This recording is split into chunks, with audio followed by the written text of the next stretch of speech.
পানিহাটি নাবালিকা নির্যাতন কাণ্ড, পুলিশের জালে মূল অভিযুক্ত মা ও ছেলে। সকালে গ্রেপ্তার ছেলে আরিয়ান, রাতে মা শ্বেতা। কলকাতায় শ্বেতা খানের দুটি গোপন ডেরা। শ্বেতার একটি ডেরা গলফগ্রিনের বড়বাগান বস্তিতে, সেই ডেরা থেকে গ্রেপ্তার শ্বেতার ছেলে আরিয়ান।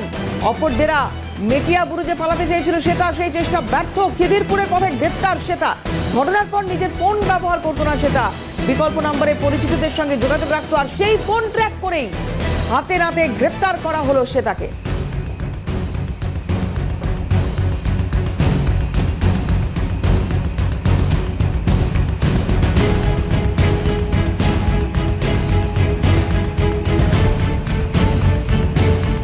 পানিহাটি নাবালিকা নির্যাতন কাণ্ড, নতুন তথ্য সামনে। যে গোপন ডেরার কথা বারবার গতকাল থেকে বলছিলাম, একটি শহর কলকাতার মধ্যে এই ডেরা, এবং এই ডেরায়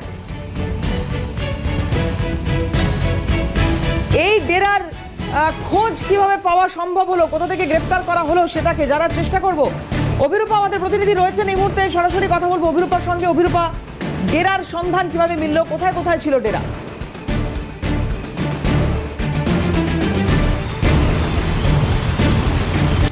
দেখো, গত পরশু রাত থেকেই হাওড়া সিটি পুলিশের আধিকারিকরা লাগাতার অভিযান চালিয়ে নিয়ে যাচ্ছেন। ঠিক যেখানে আমি দাঁড়িয়ে রয়েছি তোমাকে দেখাবো, একেবারে আলিপুর থানা সংলগ্ন অত্যন্ত হাই সেন্সিটিভ জোন। আমার ঠিক পিছনে রয়েছে ভবানীপুর ট্রাফিক গার্ড। আমার চিত্র সাংবাদিক জনি মণ্ডলকে বলবো একবার এগিয়ে আসার জন্য। একদম পিছনে যে রাস্তা যাচ্ছে তুমি দেখতে পাচ্ছ, একদম বাঁ হাতে রয়েছে ভবানী ভবন, খুব হাই সেন্সিটিভ জোন। একদিকে যখন আমার বাঁ হাতে ভবানী ভবন রয়েছে, ঠিক তার উল্টো দিকেই আবার রয়েছে আলিপুর থানা। এটা গেল এক। এবং এই রাস্তা একেবারে সোজা সরাসরি ডান দিকে বেঁকলে চলে যাচ্ছে খিদিরপুর মেটিয়াবুরুজ যাওয়ার যে রাস্তা, সেই রাস্তা। ফলে সব মিলিয়ে গতকাল এই রাস্তা জুড়ে যে ছবিটা একেবারে প্রকাশ্যে উঠে এলো, তা হলো এই রাস্তা ধরেই নাকি ফুলটুসি একেবারে হেঁটে বেড়াচ্ছিলেন। একেবারে খাস শহর কলকাতার অত্যন্ত হাই সেন্সিটিভ জোন, এই রাস্তা ধরে ফুলটুসি যখন হেঁটে যাচ্ছিল, সেই সময় হাওড়া সিটি পুলিশের আধিকারিকেরা তাকে একেবারে হাতে নাতে পাকড়াও করে। খুব তাৎপর্যপূর্ণভাবে এই রাস্তা ধরে ফুলটুসি যাচ্ছিলেন কোথায়, যেটা পুলিশ আধিকারিকরা জানাচ্ছেন যে মেটিয়াবুরুজে এক গোপন ডেরা রয়েছে। সেই গোপন ডেরাতে ফুলটুসি গা ঢাকা দেওয়ার পরিকল্পনা করেছিল। কিন্তু কাল হলো লাইভ মোবাইল নাম্বার ট্র্যাকিং। কেন বলছি তার কারণ, গতকাল মানে আমরা দেখেছি শহর কলকাতায় বলা ভালো ফুলটুসির দুই গোপন ডেরা রয়েছে। এক হচ্ছে গলফগ্রিন, সেই গলফগ্রিনের বড়বাগান বস্তির এক চিলতি কামরার ঘর, যেখান থেকে গতকাল দুপুরেই ফুলটুসির ছেলে আরিয়ানকে গ্রেপ্তার করে হাওড়া সিটি পুলিশের আধিকারিকরা। এবং আরিয়ানের সঙ্গে মোবাইলে তার মা শ্বেতা খান ক্রমাগত একেবারে যোগাযোগ রেখে যাচ্ছিলেন, এবং সেই নাম্বার ট্র্যাক করে, লাইভ ট্র্যাক করে শ্বেতার দক্ষিণ কলকাতার বিভিন্ন রাস্তার যে ভিজিটিং স্পট, সেগুলোকে লোকেট করেন হাওড়া সিটি পুলিশের আধিকারিকরা। গলফগ্রিন ছাড়াও এছাড়া একেবারে রাসবিহারী হয়ে, আলিপুর হয়ে, এই ভবানীপুর হয়ে শ্বেতা পৌঁছচ্ছিল পায়ে হেঁটে ডান দিকে যাওয়ার যে মেটিয়াবুরুজের রাস্তা, সেই মেটিয়াবুরুজের রাস্তা জুড়ে। ফলে সব মিলিয়ে আপাত দৃষ্টিতে শহর কলকাতার একদিকে গলফগ্রিন, অন্যদিকে মেটিয়াবুরুজে গা ঢাকা দিয়ে থাকার চেষ্টা, আদতে কিন্তু সবই বৃথা গেল। অবশেষে বুধবার ঠিক সন্ধ্যের পর 7টা থেকে 7:30 নাগাদ একেবারে খাস কলকাতার বুকে হাই সেন্সিটিভ জোন থেকে শ্বেতাকে গ্রেপ্তার করলেন হাওড়া সিটি পুলিশের আধিকারিকরা। পরবর্তীকালে তাকে নিয়ে যাওয়া হলো ডোমজুর থানায়। ইতিমধ্যেই গলফগ্রিনের ওই এক চিলতি বাড়ি বা কামরার একটা ঘর থেকে গ্রেপ্তার করা হয়েছে আরিয়ানকে, তার ছেলেকে। এবং ইতিমধ্যেই এই মা এবং ছেলে দুজনকেই আজ আদালতে পেশ করা হবে। পেশ করে নিজেদের হেফাজতে নিয়ে এই ডোমজুর কাণ্ড বা পানিহাটি কাণ্ড যাই বলি না কেন, যেভাবে ওই তরুণীকে নির্যাতন করা হয়েছে বলে অভিযোগ ফ্ল্যাটের ভেতরে, সেই তদন্ত প্রক্রিয়া চালিয়ে নিয়ে যাবেন তদন্তকারী আধিকারিকরা। ফলে একদিকে আরিয়ানের 5-6 দিন কেটে যাওয়া পর্যন্ত হদিশ না পাওয়া, এবং তুমি বলছো শ্বেতা এই শহর কলকাতার একটা পশ এলাকা, সেখানে এইভাবে ঘুরে ফিরে থেকেছে, হেঁটে চলে বেরিয়েছে, এইটা সম্ভব হলো কি করে? কোনো প্রভাবশালীর মাথার উপর হাত থাকা ছাড়া কি এটা সম্ভব? এই যে মা এবং ছেলে, এরা কি এই চক্র যদি চলে থাকে কোনো, এই চক্রের মাথার উপর অন্য কেউ এরা কাজ করছে অধস্তন কর্মচারী হিসেবে?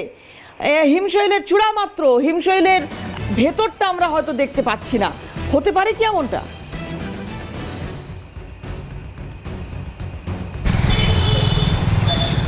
একদমই তাই, হতেই পারে, না হওয়ার সম্ভাবনা খুব ক্ষীণ বলা যাবে, মানে হওয়ার সম্ভাবনাই বেশি।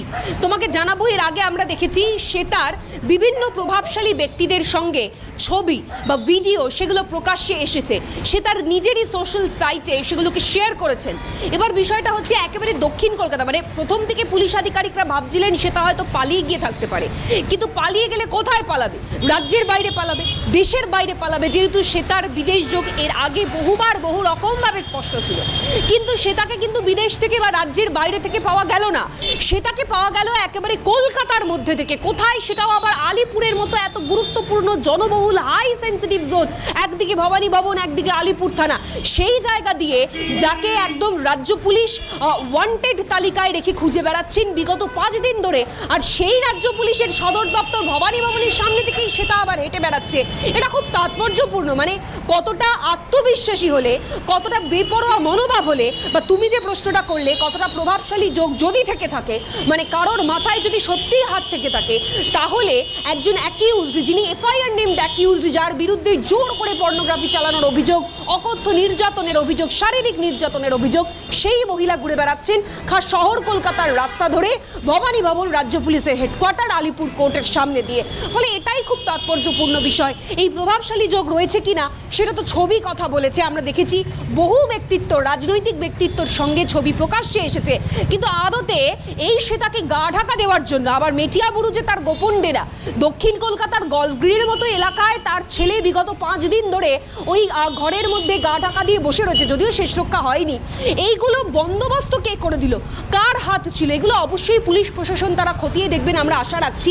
ইতিমধ্যে এই অভিযুক্তদের আদালতে পেশ করার যে প্রসিডিওর, সেই প্রসিডিওর শুরু হয়েছে এবং অভিযুক্তদের হেফাজতে নিয়ে এই গোটা সোদপুর বা পানিহাটি কাণ্ড বা ডোমজুর কাণ্ড যাই বলি না কেন, সেই তদন্ত প্রক্রিয়া চালিয়ে নিয়ে যাবেন তদন্তকারী আধিকারিকেরা। দেবারতী, ধন্যবাদ অভিরূপা। কথা বলছিলাম, অভিরূপা সাহা ছিলেন সরাসরি।